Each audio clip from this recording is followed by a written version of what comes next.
7. That's how many blips disappeared from North Vietnamese radar screens on the morning of January 2, 1967. 12 minutes. 7 MiG-21s. A Vietnamese People's Air Force after-action summary from that week, portions of which surfaced in Soviet advisory reports declassified decades later, described the incoming American formation with confidence. The document identified them as F-105 Thunderchiefs inbound on a standard bombing run against the Paul Doumer Bridge.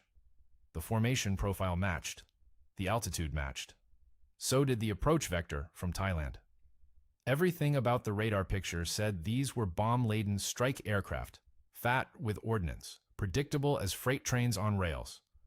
The summary was wrong. What Hanoi's ground controllers were actually watching were F-4 Sea Phantoms flying a profile deliberately designed to look like thuds. Same speed and spacing. Down the same ingress corridor that Rolling Thunder missions had been using for months. The pilots had even mimicked the flight characteristics of aircraft hauling 6,000 pounds of iron bombs across their wings. They weren't carrying bombs. They were carrying AIM-7 Sparrows and AIM-9 Sidewinders, air-to-air missiles, nothing else. The MiG pilots, who scrambled to intercept what they believed was easy prey, Thunderchiefs, couldn't fight back effectively while loaded for ground attack, flew straight into an ambush that had been months in the planning.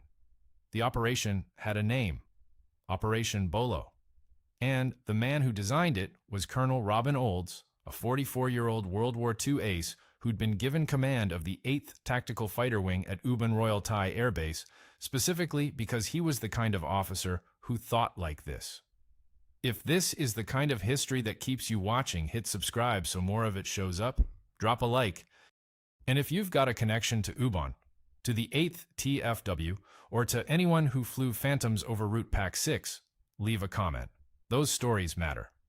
The North Vietnamese report noted the loss of aircraft to unexpected tactical conditions. That's one way to describe it. Another way is that the entire MiG-21 force available for the defense of Hanoi lost nearly half its operational strength before lunch. The Americans lost 0 aircraft. Not a single Phantom took serious damage. Robin Olds had bet everything on one idea. The enemy's pattern recognition could be weaponized against them. So, how did it get this bad? You don't plan an operation like Bolo because things are going well. You plan it because your pilots are dying on a schedule, and the schedule is getting worse. By late 1966, the MiG-21 had become the single most effective disruption weapon in North Vietnam's air defense network. Not because it was shooting down American aircraft in massive numbers, but because of what it forced those aircraft to do. A flight of F-105s inbound on a target complex near Hanoi carried roughly 12,000 pounds of ordnance per aircraft. 4 aircraft in a flight, 4 flights in a typical strike package. That's close to 200,000 pounds of bombs converging on a single aim point. When MiGs appeared on the threat scope, standard doctrine required the Thud drivers to jettison their bomb loads and go defensive. Instantly, the entire purpose of the mission evaporated. The bombs tumbled into rice paddies and jungle canopy. The target stayed intact. The North Vietnamese didn't even need to score a kill. They just needed to show up, and they were showing up with increasing precision.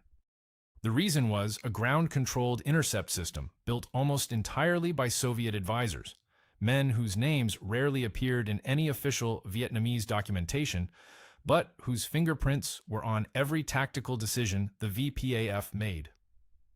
The GCI network operated from hardened radar sites ringing Hanoi and Haiphong, feeding real-time vectors to MiG pilots through a command structure that left almost nothing to individual initiative. A MiG-21 pilot defending Hanoi in 1966 didn't hunt for targets. He was told exactly where to fly, when to turn, when to accelerate, and when to fire. The ground controller picked the intercept geometry.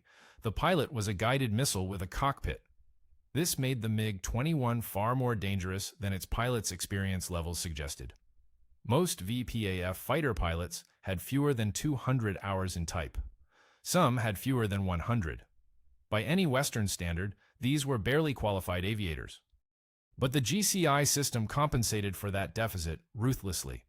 controllers would vector a pair of MiG-21s into a tail aspect setup behind an F-105 formation, diving from high altitude with a speed advantage of 200 knots or more. The Fishbeds, NATO's reporting name for the MiG-21, would ripple-fire their K-13 Atoll missiles from inside a mile, then blow through the formation at supersonic speed before the American pilots could react. The whole engagement lasted seconds. By the time the Thud drivers knew they were under attack, the MiGs were already aggressing at Mach 1.4 toward the sanctuary of their airfields. The results were ugly. Between June and December of 1966, MiG-21s accounted for a growing share of U.S. combat losses over Route PAC-6, the heavily defended airspace surrounding Hanoi that American aircrews simply called downtown. The raw kill numbers don't tell the full story. What mattered more was the mission disruption rate. 7th Air Force Intelligence estimated that MiG intercepts were causing between 30 and 40% of strike missions to abort or jettison ordnance before reaching their targets during peak periods. 30 to 40%. You can run a bombing campaign at that failure rate, technically. But you can't win one. The targets kept surviving. The bridges kept standing. The supply lines kept moving south, and the same crews would have to fly the same route again tomorrow to hit what they'd missed. Each aborted mission sent them back into the same defenses, knowing the MiGs would be waiting in the same piece of sky. Attrition wasn't just physical. Crews were watching friends disappear and then being told to repeat the exact profile that got them killed. A 7th Air Force intelligence officer later described the atmosphere at Korat and Takli, the two main F-105 bases in Thailand, as professional fatalism.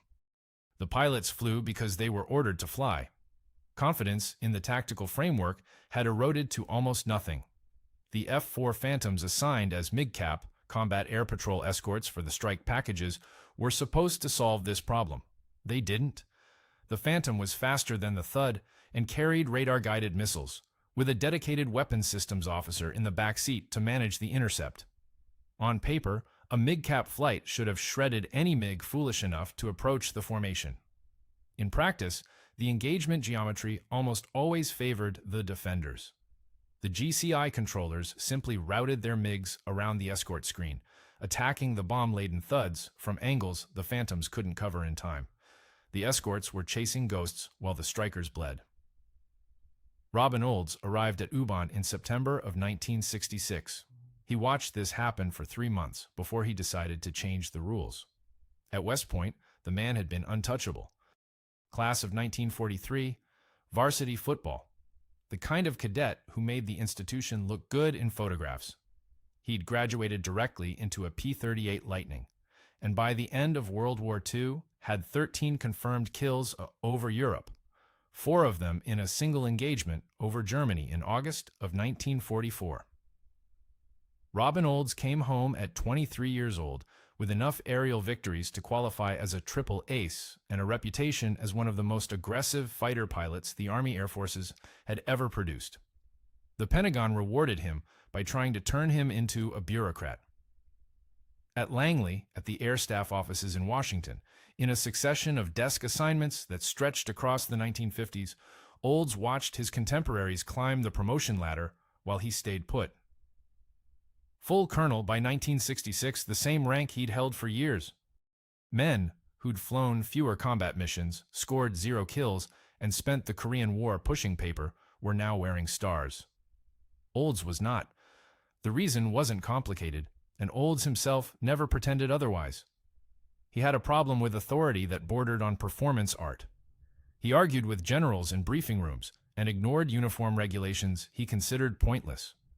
During his Vietnam tour, he grew a handlebar mustache that became one of the most famous pieces of facial hair in Air Force history. A direct, visible, daily violation of grooming standards that his superiors chose not to enforce because they needed him flying more than they needed him shaved. The deeper issue was doctrinal. Olds believed the Air Force had lost its understanding of air combat during the long nuclear obsession of the 50s. Strategic Air Command had dominated Air Force culture for a decade, and the institutional focus had shifted almost entirely toward nuclear delivery. Big bombers, big missiles, big yields, big budgets. Tactical fighter aviation, the kind of close-range thinking-on-your-feet combat that had defined the air war over Europe, had been allowed to atrophy. Pilot training reflected this. By the early 60s, fighter crews were being taught to fire radar-guided missiles from beyond visual range and disengage. The idea of maneuvering against an opponent, of getting inside his turn radius and using the aircraft as a weapon platform in a dynamic fight, that had been essentially abandoned as obsolete. Olds thought this was insane. He said so, repeatedly, to people who outranked him. When he took command of the 8th Tactical Fighter Wing at Ubon, he found exactly what he expected. Talented pilots flying the most capable fighter interceptor in the American inventory, hamstrung by rules of engagement that required visual identification before firing. Equipped with missiles designed for a type of combat they were forbidden to practice, and led by a command structure that measured success in sortie counts rather than enemy aircraft destroyed. The Phantom crews at Ubon were brave, well-trained in the technical sense, and getting killed. Olds spent his first weeks flying combat missions as a wingman, a full colonel slotting himself into the number 2 position so he could see the war from the cockpit rather than the operations center. This was not normal behavior for a wing commander. His operations officer thought he was grandstanding. Some of the squadron commanders resented it. What Olds was actually doing was collecting data. Flying with different flights, different squadrons, he watched how the formations reacted when MiG warnings came across the radio. The GCI patterns got studied next. He timed the intercepts, mapped the MiG bases and their recovery routes. Then, he sat down with the electronic warfare officers to learn what the North Vietnamese radar operators were saying to each other, because American signals intelligence was intercepting those transmissions in real time. The picture that emerged confirmed what the loss statistics already showed. The North Vietnamese had built a system, a good one. Predictable American tactics were feeding that system exactly the inputs it needed to function. Olds didn't write a report. No study group was convened. No doctrinal review requested from 7th Air Force headquarters at Tan Son Nhut. He sat down with a small circle of trusted officers, his vice-wing commander, Colonel Daniel Chappie James, and a handful of flight leaders, and started sketching an operation on a chalkboard in a room that smelled like aviation fuel and stale coffee. The question he put to them was simple. What if, instead of escorting the bombers, we became the bombers? The answer should have been simpler. Kill the MiGs on the ground. Every airfield the VPAF operated from was known. Phuc Yen, Gia Lam, Kep, Hoa Lac, American reconnaissance aircraft had photographed them so many times that intelligence officers at 7th Air Force could count individual aircraft parked on the ramp. The locations weren't secret. The revetments weren't hardened. A single strike package of F-105s carrying standard Mark 82s could have cratered every runway in the Hanoi area inside an afternoon. Washington said no. The prohibition came directly from Secretary of Defense Robert McNamara's office, filtered through a target approval process that ran from Saigon to Pacific Command in Hawaii to the Joint Chiefs and finally to Tuesday lunch meetings at the White House, where President Johnson personally reviewed strike requests against targets in Route Pac 6. MiG airfields were on the restricted list. So were surface-to-air missile sites under construction, ships unloading military cargo in Haiphong Harbor, the port facilities themselves, and a buffer zone along the Chinese border where VPAF aircraft routinely sheltered after engagements. The logic, such as it was, centered on escalation management. Destroying North Vietnam's air force on the ground risked killing Soviet or Chinese advisors. Killing Soviet or Chinese advisors risked a wider war. A wider war risked nuclear confrontation. Therefore, American pilots would continue to die in the air so that diplomats could manage risk in air-conditioned rooms. Olds understood the political constraints. He also understood that complaining about them accomplished nothing. Men had been complaining since Rolling Thunder began in 1965, and the target list hadn't changed. The restricted list was a fact of the operating environment, no different from weather or fuel endurance. You planned around it, but planning around it meant accepting a fundamental absurdity. The most powerful air force on Earth was forbidden from attacking the one target set that would have eliminated the MiG threat permanently. Instead, wing commanders were expected to solve the problem tactically, in the air one engagement at a time, against an enemy who could retreat to sanctuary whenever the fight turned against him. The VPAF could lose an engagement and land safely 15 minutes later at an airfield the Americans weren't allowed to touch. Olds couldn't change that equation from Ubon. What he could change was which side got surprised. He pulled the intercept logs himself, not summaries, not the weekly intelligence digests that landed on every wing commander's desk smelling like mimeograph ink. The raw signal intercepts, time-stamped to the second, showing every GCI transmission between Hanoi's radar controllers and their MiG pilots for the previous 90 days. The pattern was so consistent it almost looked like training exercises. Every American strike package entering Route Pack 6 followed roughly the same corridor. The F-105s flew from Korat or Takli, crossed the Mekong, entered Laotian airspace, then turned northeast toward Hanoi on approach headings that varied by maybe 15 degrees mission to mission. Timing was predictable too. Morning strikes launched to arrive over target between 9 and 10 a.m., afternoon strikes between 2 and 3 p.m. Refueling tracks over Laos were fixed, ingress altitudes were fixed. Even the formation spacing between the strike flights and their phantom escorts followed a template so rigid you could set a watch by it. The North Vietnamese had set their watches by it. Olds could see it in the intercept data. GCI controllers began positioning MiG-21s a full 20 minutes before the strike package crossed the Black River, the geographic tripwire northwest of Hanoi where the engagement sequence typically began. The controllers knew when the Americans were coming because the Americans came at the same time, on the same routes, in the same formations, every single day. The MiGs would orbit at high altitude over predetermined holding points, fuel states carefully managed, waiting for the order to descend and attack. When the call came, the intercept geometry was already solved. The MiG pilots didn't need to search. They just followed vectors to a kill. Olds stared at this data for a long time. What struck him wasn't the sophistication of the North Vietnamese system. It was the dependency. The entire GCI network relied on pattern recognition. Controllers identified incoming strike packages by their radar signature, the distinctive formation geometry of bomb-laden F-105s flying at specific altitudes and airspeeds. The system parsed those signatures against known American profiles and generated intercept solutions based on what it expected to see. The word Olds kept coming back to, according to officers who were in the room, was template. The enemy was running a template. And a template, by definition, breaks the moment you feed it something it doesn't recognize. So, what happens if the radar signature says F-105, but the aircraft are actually F-4s? The two jets looked nothing alike on the ramp. The Thud was a single-seat, single-engine bomber built like a dart, long, narrow, designed to punch through defenses at low altitude and high speed. The Phantom was a twin-engine, two-seat interceptor, heavier, wider, with a radar cross-section roughly 40% larger. On a radar scope, an experienced controller should be able to tell them apart. Under ideal conditions.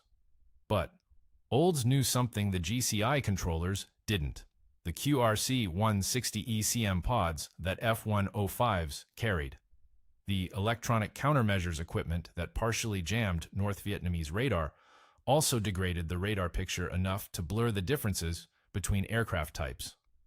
A Phantom carrying the same ECM pod, flying the same speed, at the same altitude, in the same formation spacing as an F-105 strike package, would paint a nearly identical return on a Fansong or Barlock radar screen. The jamming that was supposed to protect the bombers would now protect the deception. The tool designed for one purpose could serve an entirely different one. Olds didn't need to fool the controllers forever. He needed 10 minutes, maybe 12. Long enough for the GCI system to classify his Phantoms as Thuds, vector the MiG-21s into their standard attack profile, and send them diving toward what they expected to be bomb-heavy fighter bombers flying straight and level. Instead, they'd find Phantoms carrying nothing but Sidewinders and Sparrows, already turning into the merge. Olds briefed the first flight leads on December 22, 1966, 11 days before execution. The room held 14 men and smelled like it always did. Sweat-damp flight suits, cigarette smoke, layered so thick it blued the overhead fluorescence. He locked the door himself. The plan had a name now, Operation Bolo. And the core of it fit on a single sheet of paper, which was part of what made it elegant and part of what made it terrifying. Deception plans with moving parts fail when parts move wrong. This one had almost no moving parts. Fly the same routes as the thuds, at their speeds, at their altitudes. Use their call signs, carry the same ECM pods. Let the enemy's own system do the rest. The details, though, the details were where Olds spent those 11 days. Speed came first. An F-105 loaded with 6 Mark 82s and a full internal fuel load cruised into Route Pack 6 at roughly 540 knots indicated airspeed. A clean F-4 Phantom, no bombs, just missiles, could fly that speed in its sleep. But the throttle management was different. Phantom pilots were trained to fly faster. Olds needed them to fly slower, to hold formation discipline at an airspeed that felt wrong in the airframe. He ran practice missions over Laos to drill the speed profiles until his pilots could hold 540 plus or minus 10 knots without thinking about it. Altitude was next. Thud strike packages typically crossed the Black River at 14,000 feet, then descended to attack altitude. Olds would fly the same initial altitude, same descent profile. The Phantoms would even fly the same four-ship fingertip formations the F-105 wings used. A configuration Phantom crews almost never flew because it was optimized for ground attack, not air combat. Olds was asking his fighter pilots to fly in a formation designed for a mission they weren't going to execute. Several flight leads pushed back on this. The fingertip spread left aircraft vulnerable during the critical seconds before the merge. Olds overruled them. The deception had to hold until the MiGs committed. After that, flights would break into fighting pairs, the two-ship element that gave Phantom crews their best chance in a turning fight. Call signs mattered more than you'd think. North Vietnamese signals intelligence monitored American radio frequencies and had cataloged the call sign structures used by different wings. Korat's F-105s used one set. Tockley's used another. Olds coordinated with both Thud wings to borrow their call sign assignments for January 2nd. His Phantoms would check in on the tanker frequencies using Thud call signs, fly the refueling tracks the Thuds normally used, and maintain Thud radio procedures all the way to the target area. If North Vietnamese SIGINT operators were listening, and they were always listening, they would hear exactly what they expected to hear. The QRC-160 pods were the final piece. Only a limited number were available in theater, and they were normally allocated to the F-105 wings that flew the strike missions. Olds needed enough pods to equip every Phantom in the strike force. Getting them required a logistics negotiation that years later he described with a single word: unpleasant. The Thud wings weren't enthusiastic about lending their ECM equipment so that Phantom jockeys could go MiG hunting while the Thuds sat on the ground. Olds won the argument, though the details of how remain murky. One account from a Tockley maintenance officer suggests 7th Air Force Headquarters intervened directly. Another says Olds simply called in favors from wing commanders he'd known since the 1950s. Anyway, the pods went to Ubon. The strike package would go in as 7 flights of 4 aircraft, 28 Phantoms total, staggered at 5-minute intervals to mimic the timing gaps between Thud strike flights and their supporting Iron Hand SAM suppression elements. Each wave would sweep a sector of the airspace around Phuc Yen, the primary MiG-21 base north of Hanoi. The first flight, Olds's flight, callsign Ford, would arrive over the target area and begin a racetrack orbit pattern identical to what a Thud flight would fly while waiting for the target area to clear. To the GCI controllers watching their screens, it would look like the lead strike flight setting up for a bomb run. The MiGs would come up. They always came up. And when they did, they would find themselves pointing their noses at aircraft that had no bombs to protect, no ground targets to fixate on, no reason to fly straight and level for even one additional second, and no mission pulling their attention toward the dirt. Every Phantom in the package carried 4 AIM-7 Sparrows and 4 AIM-9 Sidewinders. Nothing else. 8 missiles per aircraft. 224 missiles in the strike force.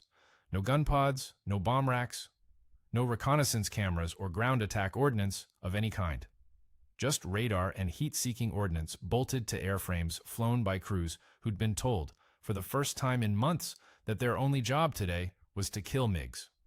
What did the radar operators at Phuc Yen see at 14 minutes past 2 on the afternoon of January 2, 1967? Exactly what Olds wanted them to see. Forward flight crossed the Black River in fingertip formation. 4 returns moving northeast at 540 knots, 14,000 feet. The QRC-160 pods were active, smearing the radar picture just enough to soften the edges of each return into the familiar fuzzy blob that North Vietnamese controllers had been watching for months. Behind Ford, at 5-minute intervals, 6 more flights followed the same corridor on the same headings at the same speeds. The spacing matched a standard Thud strike package down to the second. To a GCI controller running his template, comparing what he saw against what he expected, this was Tuesday. Another American bombing mission inbound to the Hanoi area, predictable and manageable. Vulnerable. The intercept order went out fast. Declassified NSA signals intelligence summaries from that afternoon, released in 2002 under a broader Vietnam-era SIGINT review, show GCI controllers at the Phuc Yen Command Center issuing vectors to MiG-21s within 4 minutes of Ford Flight's Black River crossing. 4 aircraft from the 921st Fighter Regiment scrambled and climbed hard to 22,000 feet, then leveled off on a southwesterly heading designed to put them above and behind the incoming strike package. The geometry was textbook. Come in high, dive through the formation from the rear quarter, fire ATL heat seekers at the engine exhaust of bomb-laden thuds too heavy to maneuver, then pull up and extend back toward Phuc Yen before the Phantom escorts could react. The controllers had run this intercept dozens of times. It worked because F-105 pilots couldn't jettison their bombs fast enough to fight, and because the escorting F-4s were usually too far from the strike flight to intervene before the MiGs were already egressing. The MiG pilots pushed their throttles forward and descended through the overcast. What they didn't know, couldn't know, was that there were no bombs below them, no thuds, no lumbering strike aircraft flying straight lines toward aim points they couldn't deviate from. The aircraft they were diving toward had been waiting for exactly this moment since the mission briefing 11 days ago. Olds heard the radar warning receiver chirp in his headset as the Phuc Yen fan song tracked his flight. His backseater, First Lieutenant Charles Clifton, was already working the AN/APQ-100 radar, scanning high and forward for the returns that would confirm what the intelligence guys had promised. "I got contacts," Clifton called. 11 o'clock high, coming down. Olds broke left and pulled into them. The entire engagement lasted 12 minutes. In that window, the VPAF lost half a month's worth of MiG-21 production. Olds's first kill came fast. The lead MiG-21 descended through a gap in the cloud layer at roughly 500 knots, nose low, committed to the diving attack profile its pilot had flown a dozen times before. But the geometry was wrong now. Instead of a Thud's fat exhaust pipe growing in his windscreen, the MiG pilot saw an F-4 Phantom rolling wings level and pulling laid. Olds fired an AIM-9 Sidewinder from inside a mile. The missile tracked clean, riding the MiG's infrared signature straight into the tailpipe. The aircraft came apart in a bright orange smear against the gray overcast, pieces of fuselage tumbling through the cloud deck, trailing kerosene smoke so black it looked like ink dissolving in water. 40 seconds later, a second MiG-21 rolled in from Olds's 4 o'clock. Clifton called it. Olds broke hard right, pulled 6 Gs through the turn, and reversed into the MiG's flight path. The Vietnamese pilot tried to extend afterburner lit, nose down, accelerating toward the deck. Olds followed. At this point, the Phantom's weight advantage actually helped. In a dive, the heavier aircraft builds energy faster. Olds closed the distance, got tone on a second Sidewinder, and squeezed the trigger. The missile came off the rail with that distinctive white smoke kick that Phantom crews described as watching a bottle rocket leave your wingtip. It guided true. The MiG's tail section separated from the fuselage at roughly 8,000 feet. The pilot ejected. 2 kills in under 2 minutes. Olds pulled off target and called for a fuel check. Around him, the sky was coming apart. Forward Flight's other element, Captain Walter Radiker III and his wingmen, had engaged a pair of MiGs that emerged from cloud cover to the east. Radiker locked an AIM-7 Sparrow on the lead aircraft and fired at just under 4 miles. The radar-guided missile flew its full time of flight and detonated close enough to shred the MiG's left wing root. Kill 3. His wingman, Captain John Stone, picked up the trailing MiG as it broke hard left and tried to run. Stone fired 2 Sidewinders. The first missed. The second didn't. Kill 4. 5 minutes into the engagement, the GCI controllers at Phuc Yen were still issuing vectors. This is the part that defies belief. The command center kept sending aircraft into the fight. Whether the controllers didn't yet understand what was happening, or whether doctrine simply didn't allow them to abort an intercept sequence mid-execution, the records don't say. MiGs kept climbing out of Phuc Yen and Gia Lam, arriving in the target area expecting to find bomb-laden thuds and finding Phantoms instead every time. The second wave, Rambler Flight, led by Colonel Daniel Chappie James, arrived over the area and immediately engaged 2 more MiG-21s that were still climbing to their assigned intercept altitude. The MiG pilots never reached it. Captain Everett Raspberry got the 5th kill with a Sidewinder shot from the MiG's deep 6 o'clock, a textbook firing solution, the kind instructors draw on chalkboards at Nellis. Captain John Stone's element added kills 6 and 7 in the minutes that followed, both with AIM-7 Sparrows fired head-on at MiGs that were still pointing their noses toward where the thuds should have been. 7 MiG-21s down. 0 American losses, not a scratch on a single Phantom, not a warning light on a single panel. The fuel gauges ended it before the missiles ran out. Olds called the egress at 26 minutes past 2. Forward Flight turned southwest, descended through the weather, and headed for the tanker track over Laos. The smell in the cockpit was what it always was after a fight. Hydraulic fluid, rubber oxygen mask, sweat that had soaked through 2 layers of flight suit and pooled in the seat pan, and the faintly metallic taste of adrenaline wearing off. Olds keyed the radio and said something that Clifton remembered decades later, though he admitted the exact phrasing might have drifted with time. I think that went pretty well. For 2 weeks after Bolo, the MiG-21s stayed on the ground. No reduced sorties, no cautious engagement, nothing. The 921st Fighter Regiment flew 0 intercept missions between January 3rd and January 18th, 1967. American SIGINT operators monitoring the Phuc Yen frequencies heard maintenance chatter, administrative traffic, weather reports, the background hum of an operational airfield that had simply stopped operating. GCI controllers still tracked inbound American strike packages. They still called out headings, altitudes, formation counts. But the scramble orders didn't come. The VPAF had 16 MiG-21s in its inventory before Bolo. 7 went down on January 2nd.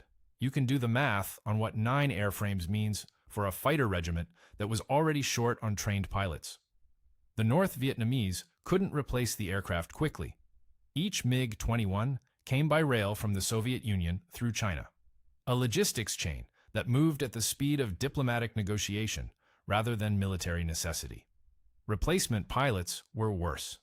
The training pipeline ran through Soviet flight schools, where Vietnamese students spent 18 months learning an aircraft that American crews had just demonstrated they could kill at will. So the GCI controllers sat at their screens and watched the blips come in and did nothing about it. At Korat and Takli, the Thud pilots noticed immediately. Strike missions into Route Pack 6 during the 2nd and 3rd weeks of January encountered SAMs, encountered flak. The ground defenses hadn't changed. But the MiG calls stopped. Crews who'd spent months flying with one eye on the threat warning receiver and the other scanning high 6 for the glint of a delta wing silhouette dropping through the overcast, found themselves looking at empty sky. Captain Jack Broughton, an F-105 pilot at Tockley, who later wrote about the period, described the change in a single sentence that carries more weight than he probably intended. For a little while, we only had to worry about everything else. Everything else was still considerable. The flak over Hanoi didn't care about Bolo. SA-2s kept launching. Crews kept dying, just not from MiGs, and not at the rate they'd been dying before. The thud loss rate in Route Pack 6 dropped measurably in the weeks following January 2nd. Measurably, but temporarily. The VPAF would adapt, change its tactics, eventually return to the fight with different approach profiles and harder-to-predict intercept patterns. Olds knew they would. He'd bought time, not victory. But for those 2 weeks, 14 days of empty sky over Hanoi, the men who flew into the most heavily defended airspace on Earth had one less way to die. Olds never talked about it in those terms. At 7th Air Force headquarters in Saigon, General William Mumyer sent a personal message to Olds within 48 hours of the engagement. The language was warm by military standards. Outstanding tactical innovation appeared twice. And Mumyer forwarded a recommendation for the Air Force Cross up the chain before the gun camera film had finished processing. In Washington, the Joint Chiefs briefed Bolo to Secretary McNamara as evidence that the air campaign over North Vietnam was producing results. The kill ratio alone made for good briefing slides. 7-0 doesn't need a footnote. It doesn't need context. A number like that walks itself from the Pentagon's E-ring to a congressional hearing room. Olds wanted to do it again. He had the plan drafted before the commendation letters arrived. The VPAF was on its back. 9 remaining MiG-21s, a pilot corps in shock, GCI controllers who'd just watched their entire tactical playbook get turned inside out in 12 minutes, and a ground-based radar network that no longer knew what to trust. Olds proposed a second Bolo-style sweep within 10 days of the first. Same corridor, same electronic deception profile, but with a wider net. He wanted to extend the kill zone north toward Kep Airfield, where the VPAF's MiG-17 regiment operated, and catch whatever the North Vietnamese scrambled in a single afternoon. His estimate, laid out in a planning document that circulated through 7th Air Force in mid-January, was that a second sweep could reduce the VPAF's operational MiG-21 fleet to fewer than 5 airframes. At that number, the 921st Fighter Regiment effectively ceases to exist as a combat unit. The proposal went to Saigon. Saigon sent it to Pacific Air Forces in Hawaii. Hawaii forwarded it to the Pentagon. And there it sat. The refusal didn't come as a dramatic confrontation. Nobody called Olds into a room and told him no. The proposal simply entered the bureaucratic atmosphere of the Rolling Thunder target approval process and dissolved. Weeks passed. Requests for clarification arrived. How would the second sweep affect ongoing strike operations? Had the diplomatic implications been assessed? Was there risk of engaging Soviet advisory personnel at Phuc Yen? The questions required written responses, and the responses generated additional questions. Olds, who understood Washington well enough to recognize the pattern, told his operations officer that the proposal was dead. He just didn't know which specific office had killed it. The reasons were political, not military. Rolling Thunder operated under a set of constraints designed around managing escalation, not winning air superiority. The Johnson administration wanted to pressure Hanoi toward negotiation, not destroy its air force entirely. A crippled VPAF served that purpose. An annihilated one raised uncomfortable questions about proportionality that nobody at the State Department wanted to answer in front of the press corps. There was also the Soviet factor. Every MiG-21 destroyed was a Soviet-built aircraft flown by a Soviet-trained pilot, and somebody in the National Security Council had apparently decided there was a number beyond which Moscow's tolerance would be tested in ways Washington preferred not to test. Olds never received a formal denial. Declassified message traffic from the period, released piecemeal through Freedom of Information requests in the 1990s, shows the proposal referenced obliquely in 3 separate 7th Air Force planning memos, each time with a notation that approval was pending higher authority review. The last reference is dated February 9, 1967. After that, nothing. The file just ends. They loved the result, Olds said in a 1984 interview with the Smithsonian's Air and Space Archive. They just didn't want any more of it. By March, the MiG-21s were flying again. New airframes arrived by rail through Nanning. New pilots graduated from Soviet schools and reported to Phuc Yen. The GCI controllers adjusted their procedures, shorter intercept profiles, more unpredictable vectors, quicker egress timelines.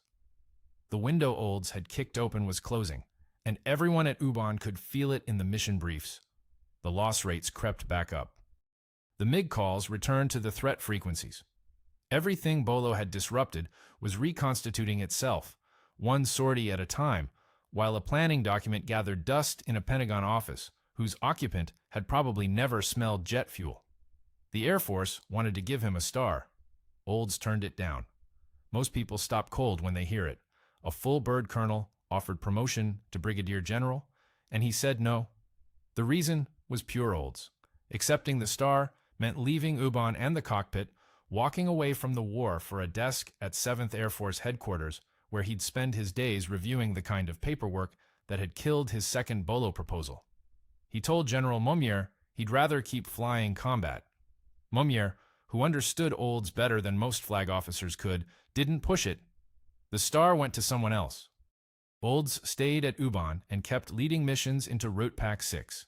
Kept strapping into a Phantom that smelled like JP4 and old sweat and the peculiar burnt rubber odor that accumulated in cockpits where the environmental control system had been running since the Eisenhower administration. He flew 152 combat missions over North Vietnam. 4 confirmed MiG kills. He should have had 5. Gun camera footage from a May 1967 engagement showed a clear hit on a MiG-17 that the review board downgraded to a probable because the film cut out before impact. Olds was furious. A 5th kill would have made him an ace, and he wanted it badly, not for the decoration, but for the thing itself. Ace status in 2 wars. Nobody had done it since the Korean conflict, and the men who'd done it then were flying prop-driven Mustangs in one war and Sabres in the next. Olds would have done it in a Phantom. The review board's decision stood. At Ubon, the pilots called him the Old Man, standard for a wing commander, nothing unusual. But after Bolo, something shifted in how that phrase landed. It stopped being shorthand for rank and became something closer to a title. Captain John Stone, who'd gotten 2 of the 7 kills on January 2nd, said it plainly in a 1991 interview with the Air Force Historical Research Agency. After Bolo, when guys said, "the old man," they weren't talking about the wing commander. They were talking about Robin Olds. There's a difference. The Vietnamese had a different name for him. This part of the story is harder to source. It comes through second- and third-hand accounts, translated memoirs published in Hanoi during the 1980s, fragments of interviews with former VPAF officers conducted by Western historians who gained limited access after normalization in 1995. But the name appears consistently enough across independent sources to take seriously. The GCI controllers and pilots of the 921st Fighter Regiment referred to the commander at Ubon as the man with the big mustache. Olds's handlebar mustache was a deliberate violation of Air Force grooming standards, grown as an act of minor rebellion that his superiors tolerated because you don't dress down a colonel who just handed you a 7-to-0 kill ratio. The Vietnamese knew about the mustache from intelligence reporting, possibly from signals intercepts of American radio chatter, where Olds was occasionally referenced by physical description. They knew who he was. They tracked which days he flew. And after January 2nd, when the GCI controllers at Phuc Yen detected a strike package entering the Hanoi corridor with the flight characteristics of an F-105 formation, they had to consider the possibility that it wasn't. Every single time. Bolo's real legacy was never 7 MiGs burning in the karst hills west of Hanoi. It was the doubt. Olds had poisoned the one thing the VPAF's entire air defense system depended on: their certainty about what was coming through the door. At 2:14 p.m. on January 2, 1967, Robin Olds rolled his Phantom into the MiGs descending through the overcast west of Hanoi.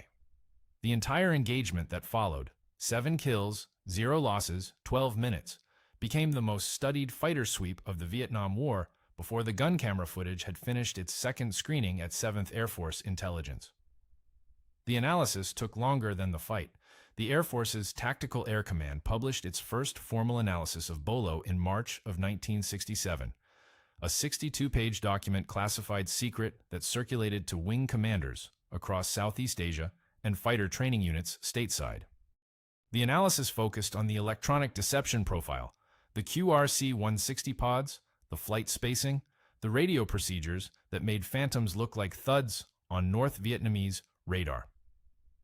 Declassified in 1981, the document uses a phrase on page 14 that would echo through 2 decades of American air combat doctrine: signature management as offensive weapon. 4 words that didn't exist in the Air Force lexicon before Olds flew into the Hanoi corridor pretending to be something he wasn't. The red flag exercises at Nellis Air Force Base, established in 1975, built their entire adversary training philosophy around the problem Bolo had exposed from the other direction. If a flight of Phantoms could disguise themselves as bomb-laden Thunderchiefs, what else could be disguised? What other assumptions could a radar operator be fed until they became fatal? The Navy's Top Gun program, which predated Red Flag by 6 years, incorporated Bolo's tactical framework into its electronic warfare curriculum by 1973. Olds wasn't invited to consult on either program.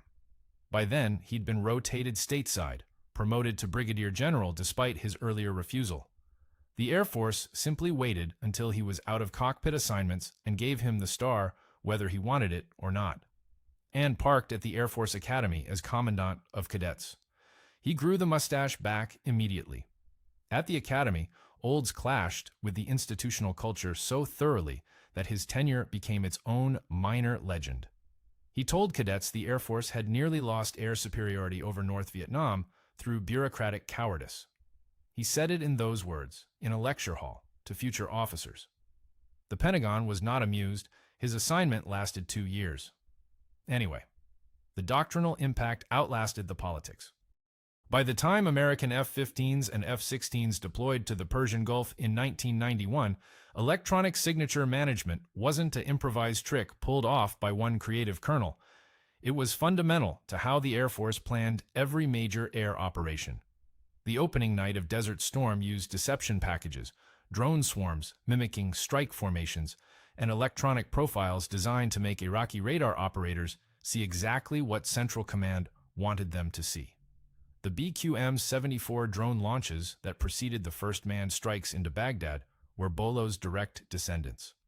The underlying logic was identical. Make the enemy react to what they think is coming, then send what's actually coming. Ubon Royal Thai, Air Force Base, closed to American operations in 1974. The Thai military took it over, and today it operates as a joint civilian-military airfield serving commercial flights to Bangkok. The revetments, where the 8th Tactical Fighter Wing parked its Phantoms, are gone. Olds's operations building, where he spread his charts across a table and asked what would happen if the MiGs came up to fight, has been demolished and rebuilt twice. Diesel exhaust from airport shuttle buses now drifts across the flight line, where ground crews once loaded Sidewinders and Sparrows onto aircraft that carried no bombs. Olds died on June 14, 2007, at 84. 4 air-to-air kills in Vietnam, 13 in World War II. 17 total across 2 wars, 2 different centuries of aviation, 2 completely different kinds of aircraft, and not a single one of them scored from behind a desk. He spent his last years in Steamboat Springs, Colorado, mostly alone, occasionally giving interviews where he talked about the war with the detached precision of a man who'd had 40 years to think about 12 minutes over Hanoi. A researcher from the Air Force Historical Research Agency visited him in 2004 and asked whether Bolo had changed anything permanent. Olds took a long time answering. We proved you could lie to a radar screen and it would believe you. The Air Force spent the next 40 years getting better at lying. He paused. Turned out that was the future.